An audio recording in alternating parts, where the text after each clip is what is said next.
Now, the Ghana Union of Traders Association, GUTA, has projected that the cost of imported goods could see some 40% increase next year. This follows the Ghana Revenue Authority's announcement that effective January 1, 2023, the discount policy on vehicles and general goods that was earlier introduced in 2019 by the government will be abolished completely. Parliament approved the 2023 budget statement by the Ministry of Finance, which outlined the cancellation of the policy as part of revenue-boosting measures at the country's ports. But speaking earlier on the marketplace, President of GUTA, Dr. Joseph Obin, warned importers will pass on any associated cost to the consumers. What it presupposes is then, therefore, that duties are going to go up about 40%.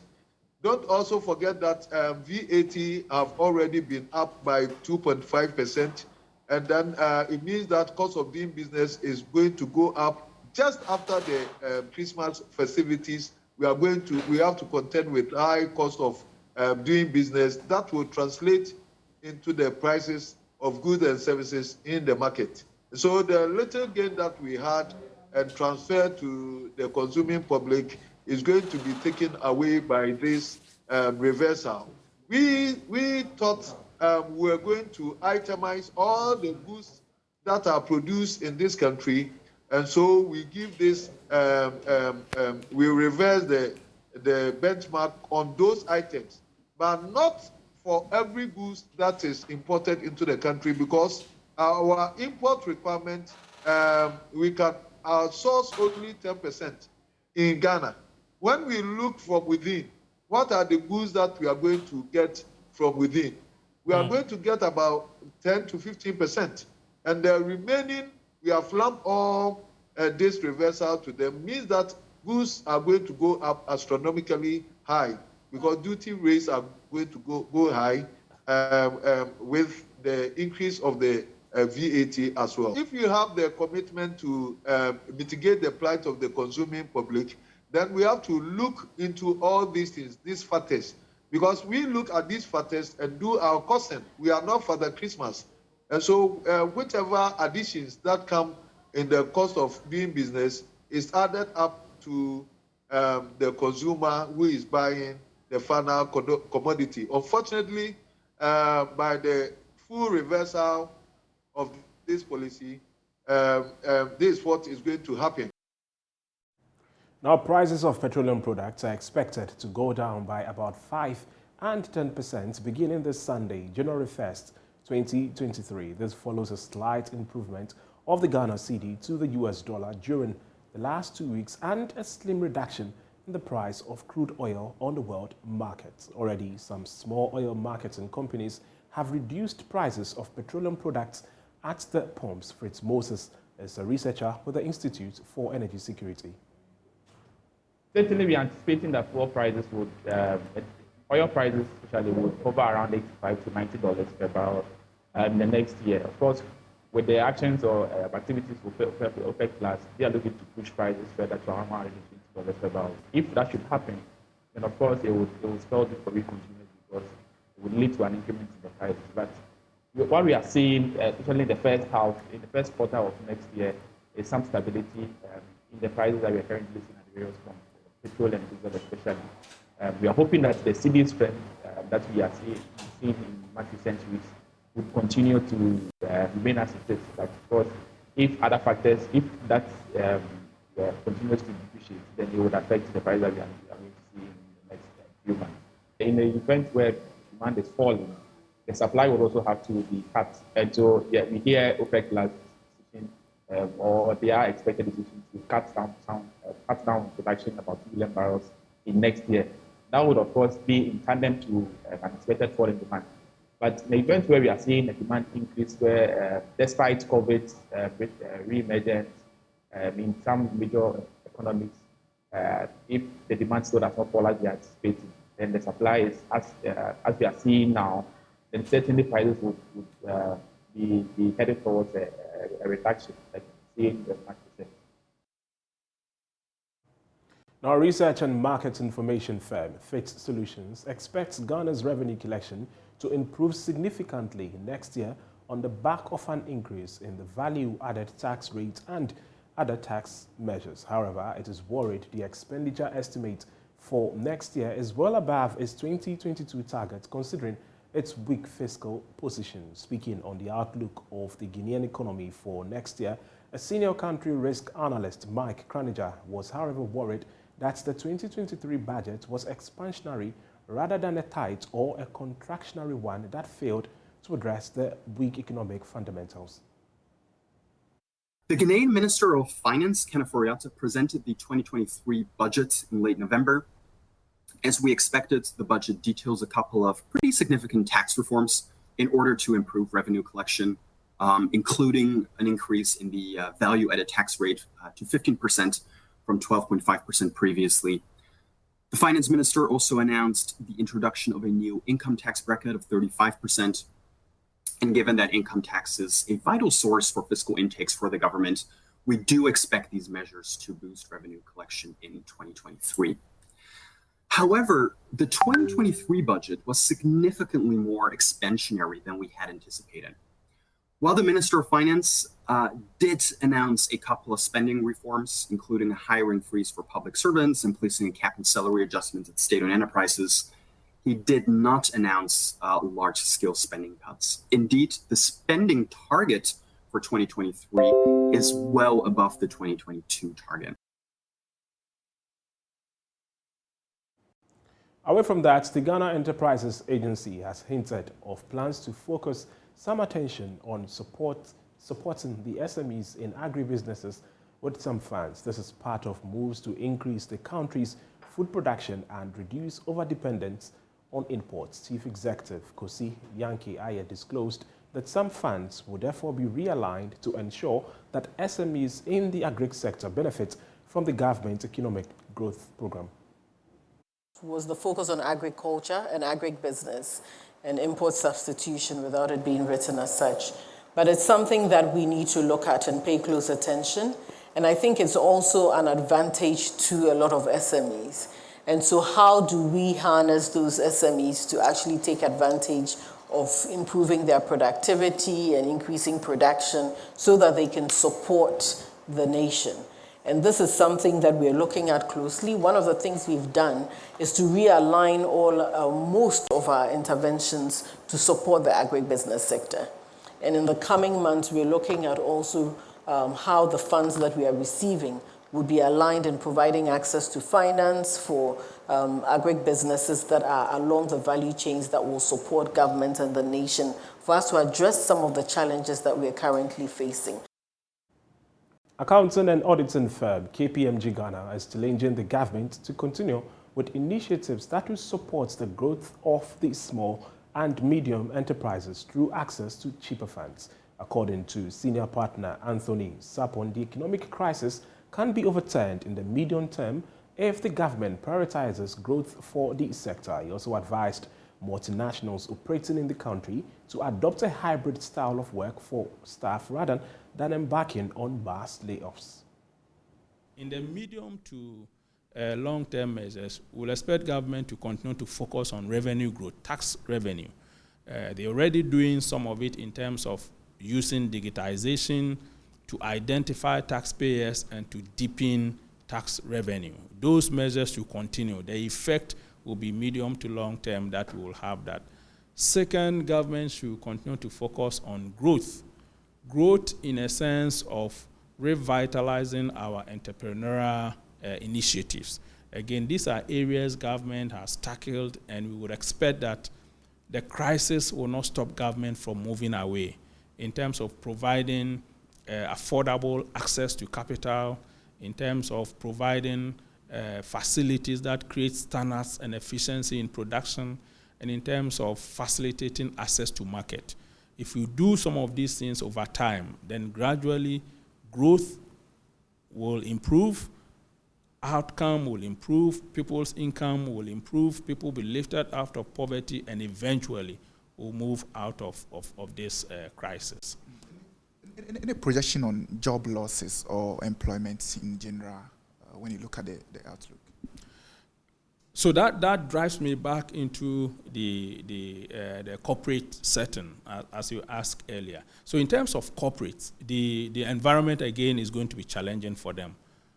Rising costs, and therefore, if you cannot pass on your prices to consumers, what it means is that you're going to have dwindling margins, and your cash flow is also going to be tight, particularly in inflationary season, where demand is expected to be tamed based on the monetary policy that government, Bank of Ghana, is pursuing.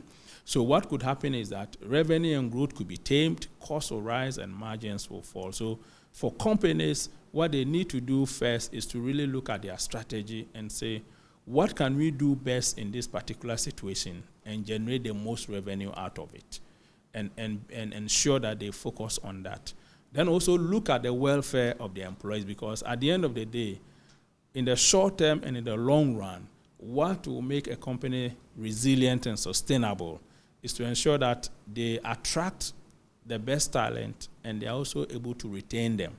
By retain human beings with good employee experience and value propositions, and in difficult times like this, what kind of welfare situations that you can put in place. So for companies that can sustain and manage with their workforce, they are encouraged to do so.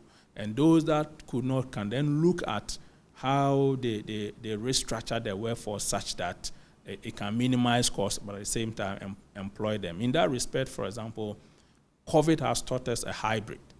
Instead of the traditional layoff, could we have, if a company has to, for example, face a situation of laying off people, could we have a situation where people are working part-time as opposed to being laid off eventually, because there's expectation that growth will rebound in the short term to medium term, and therefore you need some of these people back. So back to your question, yes, in the current situation, workforce can be challenged, layoff can be challenged, but one would expect that in our situation, particularly in Ghana, despite all the challenges, we will expect some growth as opposed to the developed countries where they will have a recession. And therefore, even if it happens, one would expect that it's very, very minimal and should be a short term. Now, the General Overseer of the Family Chapel International is asking the government to acknowledge the financial troubles the country finds itself by slashing public expenditure and reducing the number of appointees. Bishop Dr. Victor Osei believes these steps will clamp down on excessive government borrowing and release pressure on the current public debt. In an interview with Joy News, he said the president must put his feet down in fighting against corruption and cronyism in the coming year to reduce the burden on the ordinary Guinean. I don't think if any other government was in power, they could have done much about what is going on. Because I believe to a certain extent, all political parties eat from the same pot. And as a result of that, I can't imagine any of them doing anything different but going to the IMF. Because they both would have done certain things that would generate a situation where we would have to go to the IMF. At a point during the previous government, the dollar was also rising, and nothing was done about it until a new government came into being. I think in the first place, there's too much over expenditure in our country, in government establishments, in how many ministers of state and deputy ministers of state are there, and how many people are chairmen of boards who receive certain remunerations that is greater than the salary of a teacher. Just that sitting, much more is earned.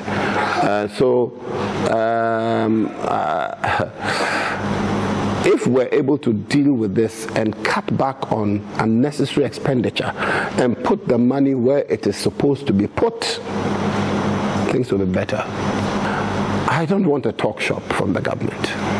Number one, I don't want a talk shop where people just talk and do very little. And this has been the bane of this country.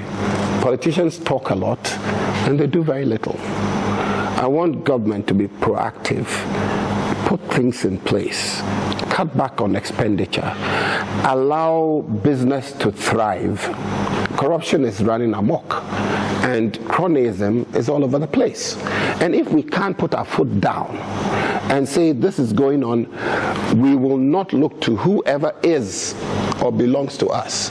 And that when anybody talking about somebody who belongs to a particular party has to be cut to shreds by the mouth. And we're going to have difficulty. Now, some residents in Kumasi say that Ghana is going through the current economic crisis due to institutional embezzlement and uncompleted government projects. They are, however, entreating the government to remedy the situation by cutting expenditure, instituting a common pricing system for traders, and sustaining fuel prices. Lab FM's Clinton Yeboah has more in the following report. The 2022 political and economic year has been challenging from all angles, with inflation rising as high as 50%. The transportation industry reeled under exorbitant fuel costs. Illegal mining became topical as the activity continued to wreak havoc. 2022 has been an interesting year, with ranges of issues affecting the very lives of the ordinary Ghanaian. We took to the streets of Kumasi in a review of the year from the perspective of the ordinary Ghanaian. Some believe the year has been a tough one, citing high taxes, which they say are crippling their businesses under a very high cost of living. Under review, the America say, "Afi nyoma mu yedi. Akwanya nyoma sika nyunu no. Enye dia sika nke betimi dia ye. Adwuma be se 10 no. Ne de adwuma baako. Adwuma baako so ne ye be ya. Ye ko ho ayenwie da. Omunwene oman no ma politicians omunwene ma. Na galamsey no so de ko mekromu a ofe. Oma sensuo no kora a wo ye ho hwe a enye yi. Ti ye besere. Se nyina yemwa. Ye nyina nya vigilant. 2022 has been a difficult year because me and Joe Hokra 3 meals a day square no, I can't take it. Basic pay. The last year was 4%, this year 7%. It was not enough for us. The taxes is too much. See, taxes on goods, even we those who collect salary, the taxes on it is very, very huge. So all these things have to come down. I think if these things come down, it will help us. You live in so. You live in so. Mr. Abay.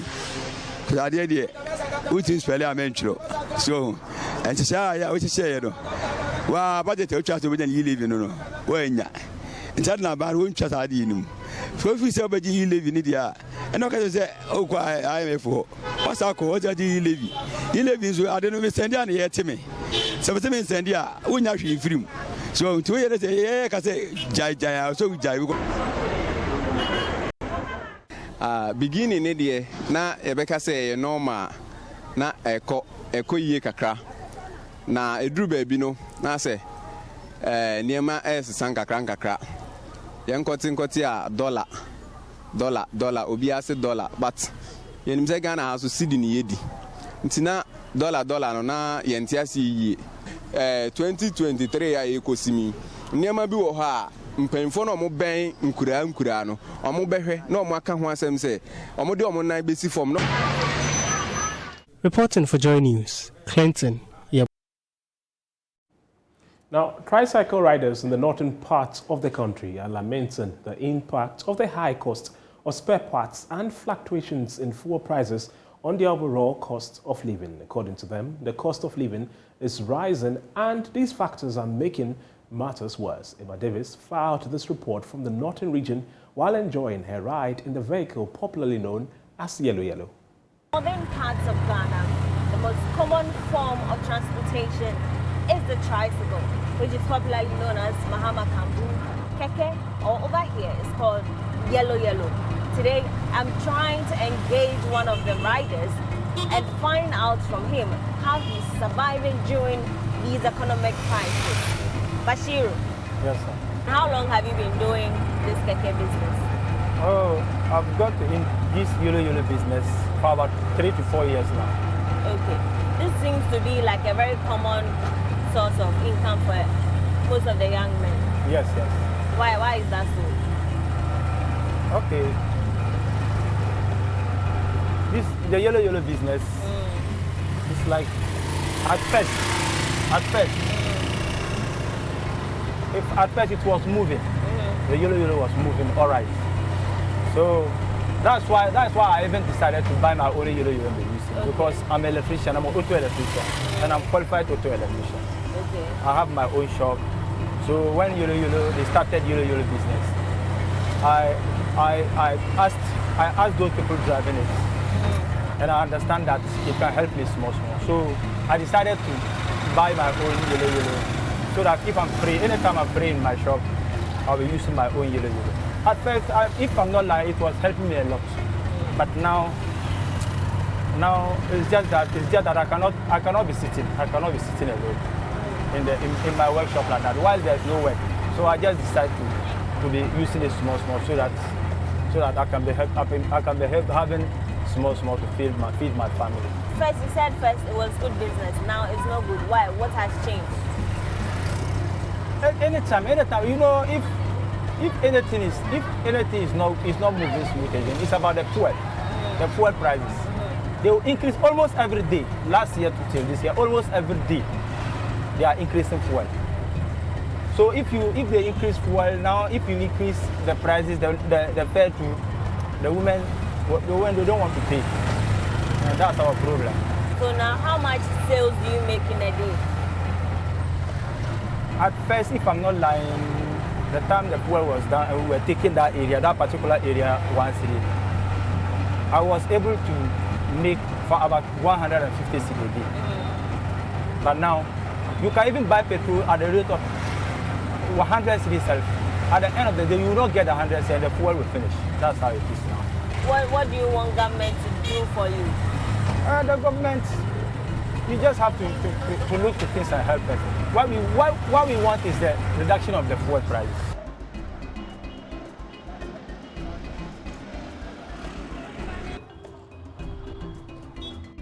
How long have you been driving yellow? I started riding this yellow in 2019. 2019. And so far, how is business?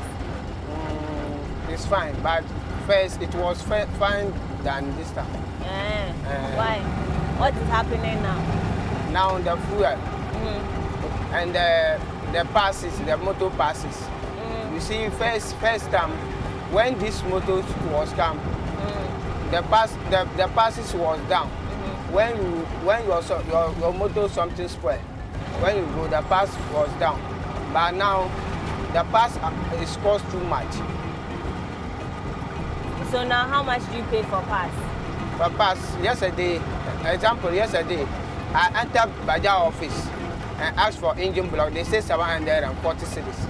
And first, we were buying it 200 Ghana cedis. Now, just yesterday, I entered Baja office. I want to change my engine block. You see, first, and when this motor bag was come, it wasn't have problems. But now it's growing old. Problems come a lot of late. Anytime something can spoil. Now tire, if you have to buy tire, 230 cedis. If you enter by if the Igbo peoples, when you go to Igbo people, they can sell it to you 180 cedis. But when you enter Baja office, you buy 230 cedis. So sometimes we are not talking only the fuel. The pass are also fast. You understand what I mean? Yeah. And not only the fuel. Are you able to save some money? To save the money, the sales. Are you able to do small susu for yourself outside? Yes. Yes. Sometimes I get some. Sometimes I don't get. Yes. So just like everybody gets they have something they want to do. Maybe they want to go to school again. Maybe they want to marry. They want to build a house. What do you want to use your money for right now? Me now, as of now, I was a driver. So right now, I'm planning myself to go outside. So even the day Monday, I went for passport. I want to do passport because of that. Because I was a driver, so I want to go back for my driving. That's all for now. Thanks for your company. My name is Paa Kwasi Schandorf. Do have a pleasant evening. Bye-bye.